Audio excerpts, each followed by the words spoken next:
Hello everyone. आज हम worksheet number 26 कक्षा 10वीं जो कि दिनांक 8 सितंबर 2021 के लिए है कर रहे हैं। आज की वर्कशीट में हम नया लेसन धातु में अधातु शुरू कर रहे हैं। तत्वों को उनके गुण धर्मों के आधार पर दो चीज़ों में बांटा गया है, धातु और अधातु। धातुओं के कुछ अगर हम उदाहरण देखें तो उसके उदाहरण हैं आयरन, एल्युमिनियम, चांदी, कॉपर, मरकरी और बहुत सारी ऐसी चीज़ें हैं जो धातुएं हैं। अधातुओं के अगर कुछ उदाहरण देखें तो उनमें आते हैं hydrogen, nitrogen, sulphur, oxygen, phosphorus आदि। अब हम उनके देखते हैं गुण। धातु और अधातुओं के गुण। पहला गुण है धात्विक चमक। धातुओं में धात्विक चमक होती है, अधातुओं में चमक नहीं होती, लेकिन आयोडीन इसका अपवाद है। कठोरता। धातुएं अक्सर कठोर होती हैं, लेकिन सोडियम, पोटाशियम और लिथियम ये तीन धातुएं हैं जो मुलायम होती हैं और इन्हें चाकू से काटा जा सकता है। अधातुएं कठोर नहीं होती, लेकिन कार्बन का एक अपरूप जो हीरा है वो सबसे सख्त माना जाता है।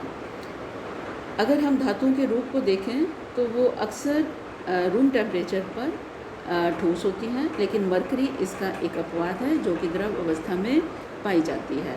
अधातुएं ठोस या गैस होती हैं, लेकिन ब्रोमीन इसका अपवाद है जो कि तरल अवस्था में पाई जाती है।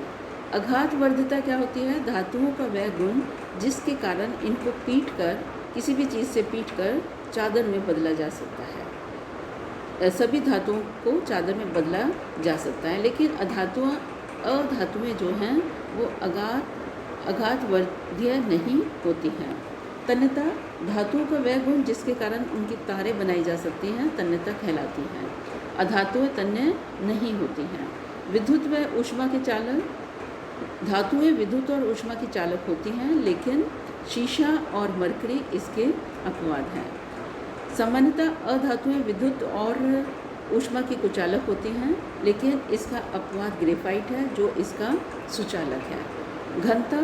धातुएं अक्सर अधिक घनत्व वाली होती हैं और उनका गलनांक भी ऊंचा होता है, लेकिन इसके अपवाद सोडियम और पोटाशियम हैं जिनका गलनांक काफ़ी कम है। अधातुओं का घनत्व कम होता है, गलनांक कम होता है। ध्वनिक। ध्वनिक का मतलब धातुएं कठोर सतह से टकरा कर एक आवाज़ पैदा करती हैं, इस गुण को हम ध्वनिक कहते हैं। अधातुएं ध्वनिक नहीं होती हैं। अगर हम ये दो चित्र देखें तो पहला चित्र में एक ऐसा सेटअप है जिससे हम ये पता लगा सकते हैं कि कोई चीज़ बिजली की या विद्युत की सुचालक है या नहीं। इसमें एक ये बैटरी होती है, बैटरी के साथ बल्ब और एक स्विच के साथ हम दो कीज़ ओपन छोड़ देते हैं। इस ए और बी पॉइंट के बीच आपने जिस चीज़ को भी टेस्ट करना होता है लगाते हो। अगर लगाने पर सर्किट कंप्लीट हो जाता है और बल्ब जलता है तो वो चीज़ सुचालक है। अगर बल्ब नहीं जलता तो वो जो भी वस्तु आपने लगाई है वो विद्युत की कुचालक होगी। अब हम देखते हैं धातुओं का वायु के साथ अभिक्रिया कैसे करती हैं। धातुएं ऑक्सीजन के साथ अभिक्रिया करके ऑक्साइड बनाती हैं, जैसे copper plus oxygen copper oxide बनता है, aluminium plus oxygen aluminium oxide बनता है। लेकिन इन सभी धातुओं का ऑक्सीजन के साथ अलग अलग तरह की क्रियाएं होती हैं। धातुएं ऑक्सीजन के साथ अलग अलग तरह से अभिक्रिया करती हैं, जैसे सोडियम और पोटाशियम तो आपस में आग पकड़ लेते हैं, जिसे रोकने के लिए इसे हम केरोसिन ऑयल में डुबोकर रखते हैं। उसके बाद ये जो चार धातुएं हैं कौन कौन सी? मैग्नीशियम, एल्युमिनियम, जिंक और लेड, ये वायु में धीरे अभिक्रिया करती हैं और इनके ऊपर ऑक्साइड की एक परत चढ़ जाती है। आयरन जो है वायु में गर्म करने पर ज्वलित नहीं होता, मीन्स वो खुद उसमें आग नहीं लगती, लेकिन ज्वाला में अगर हम लोह चूर्ण डालें तो वह तेज़ी से जलने लगता है। लोह चूर्ण क्या होता है? लोहे का पाउडर, तो वो आग में जलने लग जाता है। अगर कॉपर भी प्रज्वलित नहीं होता, लेकिन इस पर काले रंग का पर ऑक्साइड की परत चढ़ जाती है। सिल्वर और सोना ऑक्सीजन के साथ अभिक्रिया नहीं करते, इसीलिए हम इनके गहने बनाते हैं, क्योंकि ये अभिक्रिया नहीं करेंगे और काले भी नहीं होंगे। अब इसी तरह हम धातु और अधातुओं की जल के साथ अभिक्रिया देखते हैं। धातुएं जल के साथ अभिक्रिया करके धातु ऑक्साइड और हाइड्रोजन गैस बनाते हैं। ठीक है, तो इसको देखने के लिए हम ये वाला क्रियाकलाप देखते हैं।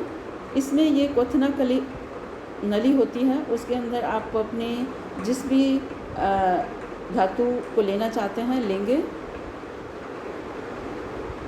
ये आपकी धातु है और यहाँ पे एक कांच का तंतु होता है जो जल से भीगा हुआ होता है।